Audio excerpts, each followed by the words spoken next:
Astro Rahu Hindi channel में आपका फिर से स्वागत है। आज हम ये डिस्कस कर रहे हैं कि धनु लग्न के लिए, सैजिटेरियस असेंडेंट के लिए, जब शनि 12वें घर में वृश्चिक राशि में जाता है तो क्या होता है। धनु लग्न के लिए शनि दूसरा घर और तीसरा घर का स्वामी होता है। अब दूसरे घर से आदमी का वंश देखा जाता है और तीसरे घर से हमारे जो सगे संबंधी होते हैं, रिलेटिव्स होते हैं, वो देखे जाते हैं। तो ये अगर धनु लग्न के लिए शनि 12वें घर में वृश्चिक राशि में जाए तो ये काफ़ी एक कठिन और बहुत मुश्किल परिस्थिति होती है। इतना अच्छा प्लेसमेंट नहीं होता है क्योंकि से इसमें इस तरह का कुछ देखा जा सकता है। अगर कुंडली बहुत ही खराब हो और बहुत ही खराब दूसरे ग्रहों की परिस्थिति हो तो कुछ ऐसा भी देखा जा सकता है इसमें। ये एक्सेप्शनल केस है जो मैं डिस्कस कर रहा हूँ। ये एक बहुत ही अनफॉर्चुनेट कुंडली है जिसमें मैंने ऑब्जर्व किया था कि ऐसे प्लेसमेंट से ये भी देखा जा सकता है कि कोई शिशु जन्म लेता है और उस शिशु को कोई उठा लेता है, अगवा कर लेता है और उसे प्रोस्टिट्यूशन में उसे खींच लेता है, चुरा करके लेके जाता है हॉस्पिटल से। ऐसा भी देखा जा सकता है। ये बहुत ही मतलब ऐसा एक्सेप्शनल केस में ऐसा पॉसिबल है। ये कुंडली मैं किसी दूसरे एपिसोड में मैं डिस्कस करूँगा बड़े डिटेल में, लेकिन ये प्लेसमेंट उस कुंडली में था इसलिए मैं यहाँ पे मुझे याद आ रहा है, मैं ये कह रहा हूँ। क्योंकि इसमें होता क्या है, ऐसे केस में जो वंश है से दूसरे घर से जो वंश देखा जाता है वो 12वें घर में छीन लिया जाता है और वृश्चिक राशि में 12वें घर में जाकर के वंश का नाश होता है। और तीसरे घर का स्वामी भी शनि होता है, उससे सगे संबंधी देखे जाते हैं और सगे संबंधियों का भी इसमें 12वें घर में जाकर के वृश्चिक राशि में नाश हो जाता है। तो ये एक स्थिति थी एक कुंडली में जो मैं डिस्कस कर रहा हूँ। शनि 12वें घर में वृश्चिक राशि में धनु लग्न के लिए ये भी कर सकता है। इसके अलावा इसमें कुछ इस तरह का भी देखा जा सकता है धनु लग्न के लिए।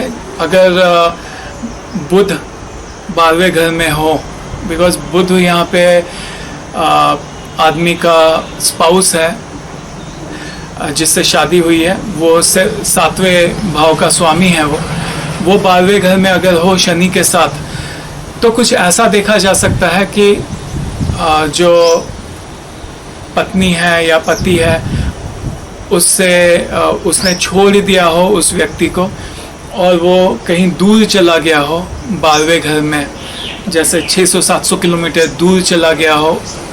शादी काफ़ी बार ऐसे में टूटी हुई नहीं होती है क्योंकि ये जो भी बंदा है या बंदी है जिसका ये प्लेसमेंट है, शनि 12वें घर में है बुध के साथ, वो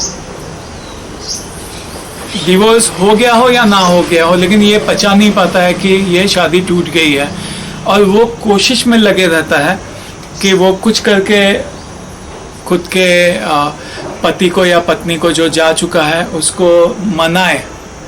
उसके पीछे मेहनत कराता है शनि, क्योंकि तीसरे घर का, तीसरे भाव का स्वामी है शनि और शनि कंटिन्यूअस मेहनत को दिखाता है, करवाता है। तो ये बंदा या बंदी जो भी है जिसके कुंडली में ये प्लेसमेंट है वो खुद का एफर्ट, मेहनत लगाता है, क्योंकि तीसरे घर से देखा जाता है आप किस दिशा में मेहनत कर रहे हो।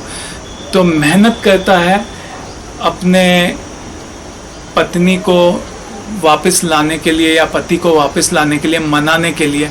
उसके लिए काफ़ी बार उसको दूर ट्रैवल करना पड़ता है, दूर सफ़र करना पड़ता है, उसके पीछे लगे रहना पड़ता है।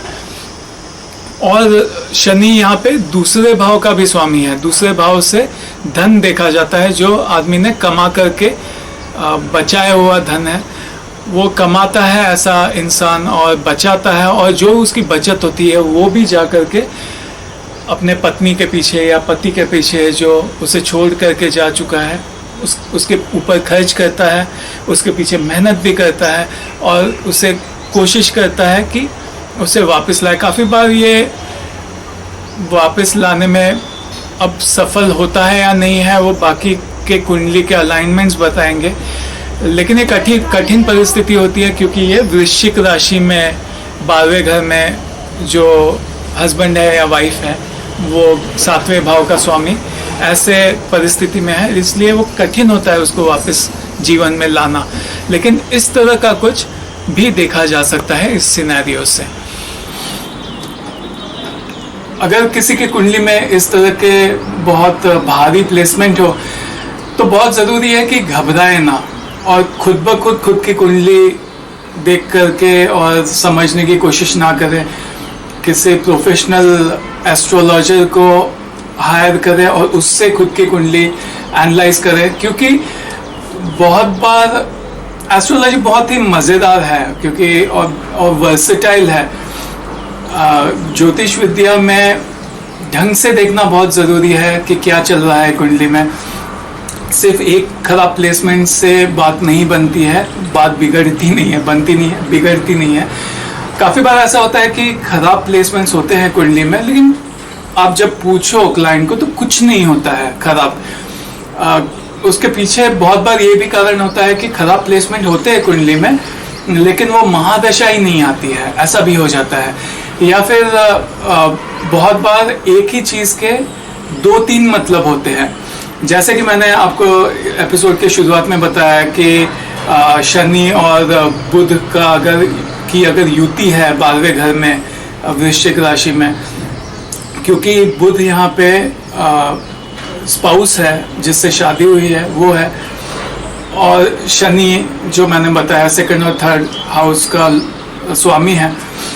तो लग्न जीवन में दिक्कतें आ सकती है, लेकिन इसका कुछ और भी मतलब हो सकता है। जैसे कि ऐसा भी हो सकता है कि आप कोई बिजनेसमैन हो और आपको पता लगता है कि 600-700 किलोमीटर दूर कोई एक जगह है जहाँ पे शायद कोई खदान है और जहाँ पे खोदने पर बहुत सारे मिनरल्स निकल सकते हैं, सोना निकल सकता है या कोयला निकल सकता है, और आप क्या करते हो उसमें आपका धन डालते हो, इन्वेस्ट करते हो दूसरे घर का, और तीसरे घर का आपकी हिम्मत लगाते हो, आपकी मेहनत लगाते हो, आप ट्रैवलिंग से भी मेहनत करते हो और पता लगता है आपको कि उस प्रोजेक्ट में से, उस खदान में से कुछ भी नहीं निकला और आपको बड़ा सारा नुकसान हो गया पैसे के ढंग से, या फिर आपकी मेहनत भी पूरी ज़ाया गई। ऐसा भी हो सकता है। क्यों? क्योंकि यहाँ पे जो बुध है वो सिर्फ 7वें घर का स्वामी नहीं है, वो 10वें घर का भी स्वामी है। तो हो सकता है कि किसी के कुंडली में लगन जीवन, मैरिज लाइफ में कोई दिक्कत ना आए लेकिन बिजनेस लॉस हो जाए, ऐसा भी हो सकता है। इसलिए ज्योतिष विद्या बहुत ही वर्सेटाइल है, 50-100 हज़ारों तरह से वो खुद के रिजल्ट अलग तरीके से भी निकाल सकती है। इसलिए एक प्रोफेशनल एस्ट्रोलॉजर को हायर करना बहुत ही ज़रूरी है। अब इस प्लेसमेंट में जैसे मैंने बताया, ये जो शनि का 12वें घर में प्लेसमेंट है धनु लग्न के लिए, ये बहुत ही भारी प्लेसमेंट है। लेकिन इस खराब प्लेसमेंट में भी एक अच्छी बात है कि यहाँ पे जो दूसरे घर का स्वामी है वो शनि है, वो मंगल नहीं है। इसलिए आदमी जो भी इन्वेस्टमेंट करता है वो काफ़ी बार इतना ज़्यादा इन्वेस्टमेंट नहीं होता है, तो लॉस भी होता है तो वो इतना ज़्यादा नहीं होता है। इसके पीछे 2 कारण हो सकते हैं। या तो आदमी चतुर है, धनु लग्न वाले काफ़ी बार सोच समझ करके इन्वेस्ट करते हैं पैसा, एकदम से पैसा डालते नहीं हैं क्योंकि वो दूसरे घर का स्वामी शनि है। या फिर ऐसे इसमें इसका ऐसा भी मतलब हो सकता है कि आदमी फाइनेंशियली इतना स्ट्रांग नहीं है, उसके पास इतना धन ही नहीं है कि वो डाले, इतना इन्वेस्ट करे, और इसलिए जो लॉस होता है वो भी सीमित होता है। तो अगर आपको ये वीडियो पसंद आया तो इसे लाइक कीजिए, और अगर आपने एस्ट्रो राहु हिंदी चैनल को अभी तक सब्सक्राइब नहीं किया है तो सब्सक्राइब कर लीजिए, क्योंकि इस चैनल में आपको बहुत ही इस तरह की प्रैक्टिकल महत्वपूर्ण जानकारी मैं देता हूँ। मैं आपको ऐसी रटी रटाई चीज़ें नहीं बताता हूँ, मैं वो चीज़ें बताता हूँ जो मैंने देखी है, स्टडी की है, रिसर्च किया है और अनुभव की है। तो अगले एपिसोड तक विशाल साठे को दीजिए इजाज़त। बाय।